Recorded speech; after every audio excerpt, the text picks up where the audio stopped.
السلام علیکم ورحمۃ اللہ وبرکاتہ. زم تاسو ورور ولي الله ځل بیا د پښتو ټک یوټیوب چینل له طرف نه تاسو په خدمت کې حاضر یم. قدرمنو په ویډیو کې به تاسو ته راوښیم چې څنګه کولی شئ تاسو چې جادوګري ویډیوګانې جوړ کړئ. مطلب که په فلمونو کې تاسو ګورئ نو په هغې کې چې کوم افیکټس لګوي هغو په هغه لاس ولګوئ نو هور واخلي یا فردر داسې ښایسته ښایسته د جادو والا افیکټس پکې ولګئ چې هغه ډېر زیات مزدار او ډېر زیات ښکلي افیکټس وي.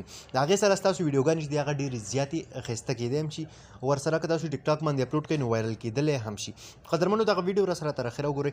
ویډیو سکپ کوئ مخ دې نه وړاندې تاسو ته وډکشن راز کومه که تر اوسه پورې تاسو زموږ پښتو ټک یوټیوب چینل نه سبسکرایب کړئ دا سبسکرایب کړئ خوا کې د غنټۍ نشان هم کلیک کړئ چې زموږ نوې ویډیو تاسو ته په وخت باندې در رسنه ملګرو. دې لپاره به تاسو ته د اپلیکیشن ضرورت وي. هم د دغه اپلیکیشن لینک موږ تاسو ته خپل یوټیوب چینل په ډسکرپشن کې درکړی دی. تاسو به سمبل دغه اپلیکیشن خپل موبایل ته انسټال کړئ. دا به تاسو نه پرمیشن غواړي دلته به تاسو پرمیشن ورکړئ.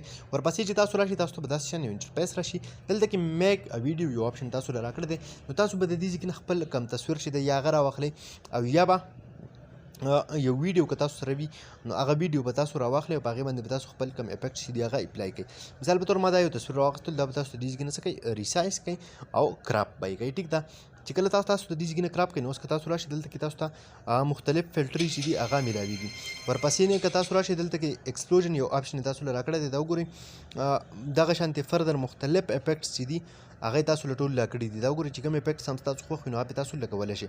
ورپسې میوزیک دی که میوزیک ورسره لګول غواړئ مطلب څه ګانا وغیره ورسره خپلې د خوښې لګول غواړئ نو ورسره هم لګولی شئ. بل ایډیټ فوټو یو آپشن تاسو له راکړی دی دا تاسو د دې ځای نه ایډیټ کولی هم شئ مختلف طریقو سره. مطلب تاسو ته پکې ضرورت هم نه راځي خو یو کلیک کوئ تاسو له هغه تصویر چې کوم دی تاسو هغه به ایډیټ کېږي. دا وګورئ مختلف هیر سټایلز دي پکې. دا وګورئ چې که هیرز پکې تاسو لګول غواړئ یا تاسو راشئ پردر نور پکې هم دنیا شی سیټینګ چې کوم سیټینګ پکې تاسو کول غواړئ نو هغه تاسو د دې ځای نه څه کولی شي ډېر په اسانه طریقې سره کولی شي. یا پې څه ټیټو وغیره لګول غواړئ مطلب څه نقشه شانتې پې لګول غواړئ دا وګورئ مختلف تیار ټیټوز چې بیا تاسو ته دلته کې میلاویږي. دا وګورئ که تاسو په مټ باندې یا په بل ځای باندې څه لګول غواړئ نو هغه به تاسو سمپل به ډاونلوډ کلیک وکړئ نو لږ شان ټایم به واخلي دا به ډاونلوډ شي. دا چې کله تاسو سره ډاونلوډ شي دا به تاسو ښکلي بیا ریسایز کوئ. ټیک ده مطلب چې په کوم ځای کې تاسو لګول غواړئ د هغه ځای مطابق به دا تاسو څه کوئ ریسایز کوئ. اوس دا وګورئ تاسو صحیح ده دغه شانتې به دا تاسو وکړئ د دې ځای کې نه. دا وګورئ دلته کې مختلف ډېر ښایسته ښایسته تاسو ته میلاویږي. کوم چې په فلمونو کې تاسو ته چا په مټ باندې ګورئ یا په بل ځای کې باندې ګورئ نو دا تاسو دلته کې هم خپل په عکس باندې هم په دغه طریقه لګولی شئ. دا به تاسو د دې ځای کې نه څه کوئ ښه ښکلي ریسایز کوئ. ټیک ده مثال په طور لکه دا شو صحیح ده. دا وګورئ تاسو دلته کې ورپسې که تاسو فردر په دې کې لاړ شئ نو په دې باندې تاسو ټیکسټ کولی شئ بل څه پې تاسو لګولی غواړئ.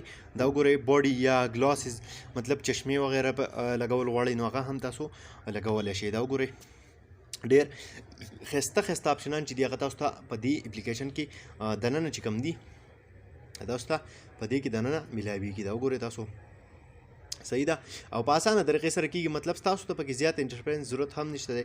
سمپل تاسو یو څیز سلیکټ کوئ یا به تاسو هلته تاسو په عکس کې لګي نو په دې طریقه تاسو کولی شئ ډېر ښایسته ښایسته ویډیوګانې جوړې کړئ. قدرمنو دا ونه ویډیو امید لرم چې خوښ شوي به وي. که خوښه شوي وي لایک یې کړئ چینل سبسکرایبول مه هېروئ ملګرو سره یې شیر کړئ. تر بلې ویډیو د خپل ځان ډېر زیات خیال ساتئ. د خدای